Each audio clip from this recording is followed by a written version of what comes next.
Do you want to have your own family? Girl, in this economy, talagang let's be real. Tapos alam niyo yung biglang bugso ng dami ng pera mo, ganun. Parang hindi ko siya alam kung paano i-handle. O how much na po ang kinikita niyo sa pagiging TikTok affiliate. O ang biggest ko nakuha sa affiliate, digits. Pag napanood mo to, kikiligin kasi nasabi ko sa iyo.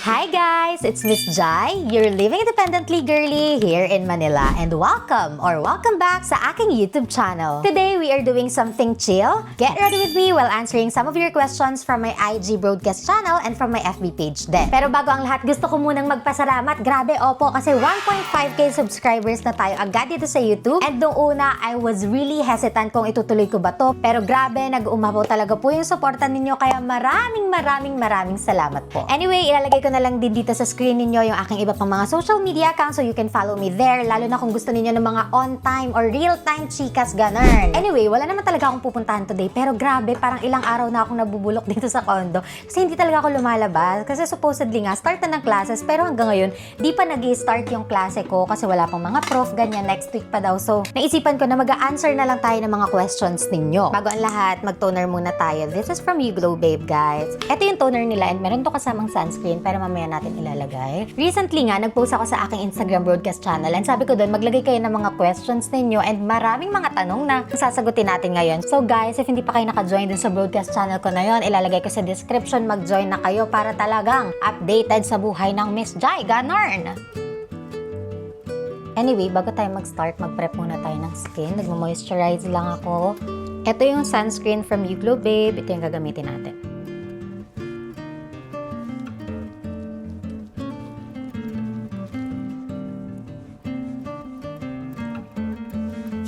And since tapos na tayo mag-prep ng skin natin, mag-start muna tayo dun sa something light na mga question bago tayo dun sa mga medyo emotional talaga. First question, how do you get motivated? Honestly guys, it's the life that I want in the future kasi ngayon meron na talaga akong vision sa isip ko kung ano yung gusto kong buhay for myself, yung peaceful, stable, at saka yung fulfilled, ganun. Pero syempre, there are days na napanghihinaan pa rin ako ng loob, pero okay lang yun. Kasi when that happens, nagre-rest lang talaga ako, full rest, ganun, pahinga muna, recharge, tapos laban lang ulit. Pero I always remind myself na hindi ko naman kailangan magmadali, pero hindi rin pwede natitigil ako, ganun. Blend lang natin to bago tayo mag-proceed sa second question. By the way guys, ang ginagamit ko palang concealer is from Squad Concealer. Ito yung kanilang Conceal It Concealer in the shade CL1. Sobrang gustong gusto ko to. Ako lang ba? Or may gumagamit rin sa inyo ng ganitong concealer? Kasi grabe, sobrang lightweight niya gamitin. Wow, nag-promote. Pero ayun, bet na bet ko tong concealer na to. Next question, what's your thought ga? Actually, it's not a person, but my academic. Kasi guys, sa totoo lang, I was an overachiever. Palagi ako nagtatap ng class namin, ganyan. Ako yung tipo ng estudyante nung junior and senior high school ako na kapag ka merong kahit isang mali lang sa exam ko, talaga nagpapanik ako, ganun. Kasi before, I believe na studying harder is the only way to a better life. Pero nung nag-start na ako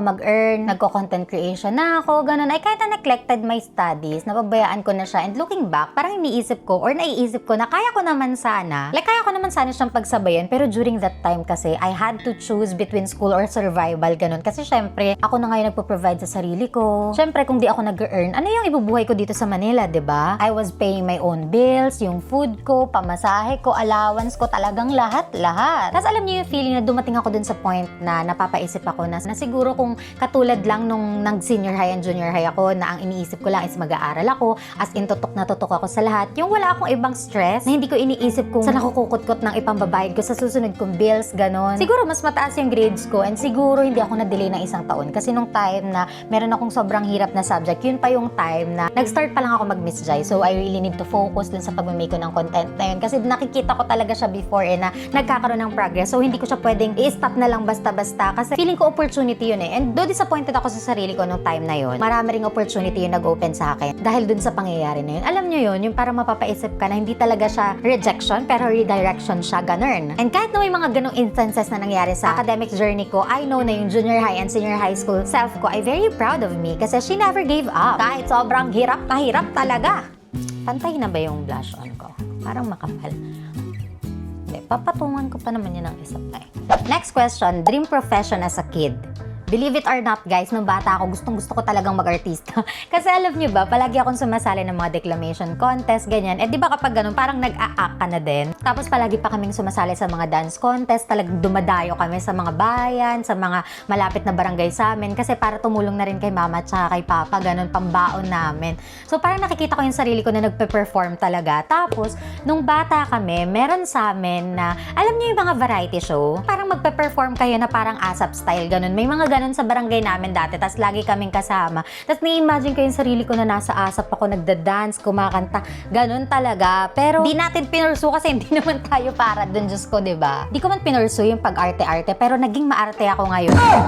Baka para dun lang talaga ako, charot. Eto, medyo connected din dun. If not engineering, what's your second choice? Alam nyo guys, before ako mag-enter ng college, nung senior year ako, nung nag-a-apply for different universities, oh my God, what's that? Ang course na in-applyan ko lang talaga dun sa mga universities na in-applyan ko rin, ay it's either civil engineering or architecture. Kasi back then, sobrang clear talaga sa akin na yun yung gusto ko, walang iba. And kung tatanungin nyo naman kung bakit engineering, kasi guys, yung kuya ko is ano ba yan? Yung kuya ko ay electrical engineer siya by profession and sobrang idol ko talaga siya. And siya talaga yung tinanong ko kung anong course ba yung kukuhanin ko. Tapos sabi niya, since EE na nga siya, mag-CE ako. So, nag-CE ako. Tapos alam niyo ba, fun fact, first year pa lang ako sa PLM, first week, hindi pa man lang nag-start yung klase. Parang orientation pa lang no. Nag-message na ako sa email ng PLM and sinasabi ko sa kanila na baka pwede or baka may available pang slot sa mga business-related courses kasi nga nag-start na ako ng business ko noon.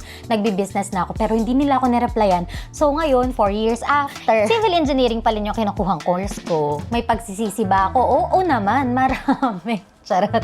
Pero alam nyo, isa pa sa dream course ko talaga is mass comm kasi I've always loved speaking, hosting, storytelling. Siguro in another lifetime, TV host ako, gano'n. Charot. Pero talaga yung gusto ko. Gusto ko nag-interview ng mga tao. Tapos alam nyo, na-imagine ko nga rin yung sarili ko na gumagawa ng mga documentary, ng mga film, gano'n. Kasi gano'n ko talaga na-e-express yung sarili ko. I love telling stories, I love talking to people. Parang gano'n. Malay nyo naman, magawa pa rin natin, diba? Sana, alam nyo, hindi naman kasi talaga ako pro mag-makeup.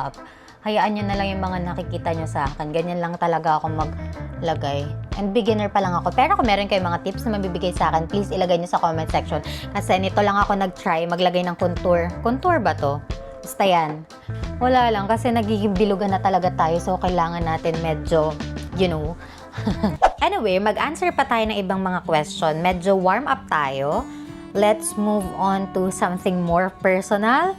Yung question niya is, do you want to have your own family? Oo naman. Pero I think not so soon. Kasi right now, I can't imagine myself having family within the next 5 years. Kasi as someone na matagal na talagang nagli-live independently, almost 3 years na. And as somebody na sobrang aware sa mga gastos kung gaano kamahal, bumili, or magbayad ng mga bills, ganun. And syempre, kapag ka nagkaroon ka ng sarili mong pamilya, hindi na lang sarili mo, yung gagastosan mo, yung family mo rin. And for now, I just want to spoil myself muna. Parang gusto ko munang ipa-experience sa sarili ko yung sarap ng buhay, ganun. Bago ko yun ipa-experience sa mga magiging anak ko, ganun. Gets nyo ba? And girl, in this economy, talagang let's be real, sobrang taas, sobrang mahal ng gastos. Nakikita ko pa lang kay ate, yung mga diaper, mga gatas, ganyan. Grabe, ako yung nalulula sa gastos. So for now, focus muna tayo sa career, sa stability, but when the time is right, oo naman, I'd love to have my own family. And speaking of stability, ito yung related, monthly budget expectation for living in Manila. Sabi niya pa rito, fresh grad daw siya. For fresh grad or sa mga mag-start pa lang na mag-live dito sa Manila, siguro para makapag-live kayo comfortably, I'd say prepare 15 to 20k monthly. Lalo na kung gusto ninyo na solo living din kayo ha. Kasi bibihira na yung makikita ninyo ng mga apartment na solo pero mura. Kasi yung apartment ko before 8k yun. Siguro mga 18 square meters lang yun, ganun. And yung 8k na yun, mura na yun ha, dito sa Manila. Kaya yung 15 to 20k na yun, talagang comfortable na kayo doon. Makakakain na kayo na ng 3 beses isang araw. Makakalabas-labas na kayo ng, di naman araw-araw, pero hindi nyo mafe-feel yung sobrang gipit, ganon.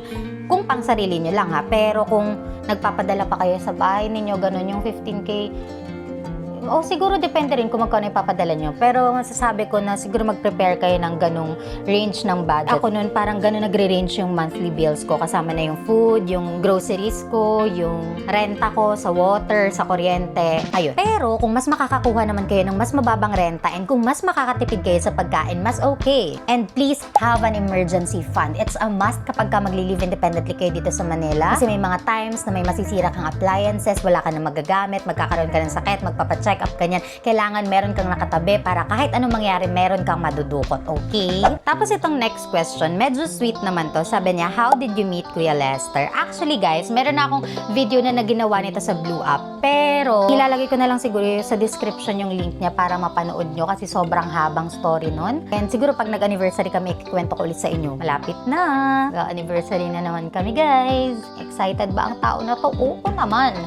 Parang hindi ko nagugustuhan ang aking makeup. Pero parang okay na yan. Tapos itong next question, medyo connected din doon. Do you imagine life without Lester and vlogging? Cringe man siya pakinggan guys, pero I think as of now, no. Anong as of now? Parang mali yun.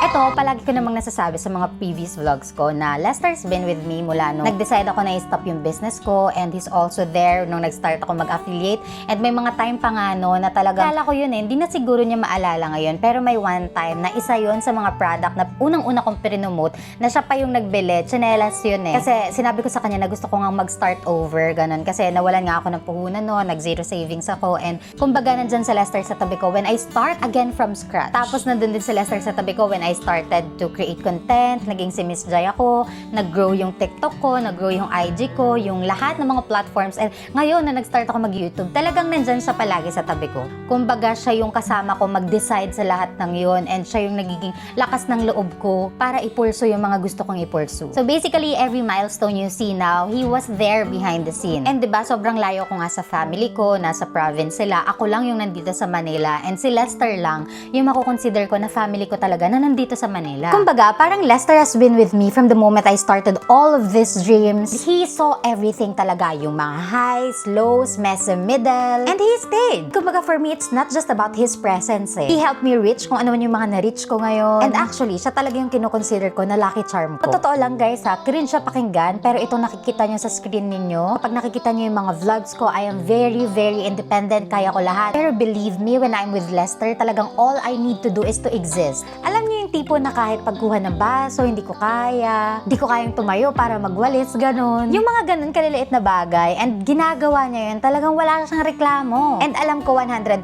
na even our friends, talagang kitang-kita nila how loving, caring, and responsible Lester is to me. Ganyan na lang, naglagay na lang ako ng ilaw sa harap ko. Anyway, kung meron mang tao na talagang nakakakilala sa real Miss Jai without the camera, without makeup, and even on my worst days, talagang siya yun. And the fact that he stayed through all that, that's rare ha. Kaya imagining a life without him, talagang hindi ko kaya. Parang feeling ko incomplete ako kasi nasanay na ako na nandyan siya talaga.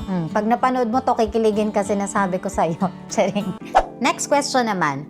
If you weren't in your current position, where would you be? Siguro,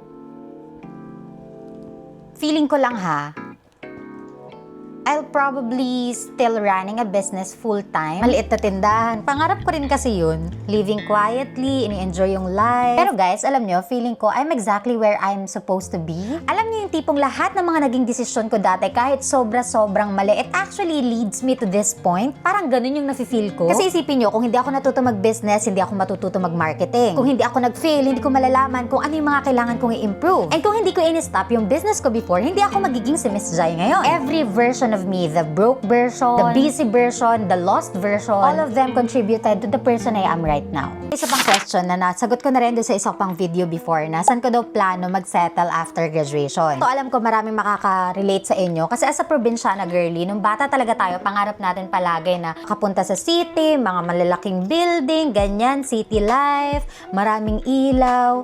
Pero ngayon, almost 3 years of living here in Manila, parang nare-realize ko na parang hindi ko kaya na sa mga last days ng buhay ko nandito pa rin ako kasi guys, grabe, sobrang alam niyo yun, lahat ng tao nagmamadali. Yung parang kahit gusto yun mag-rest, parang hindi ka makaka-rest talaga.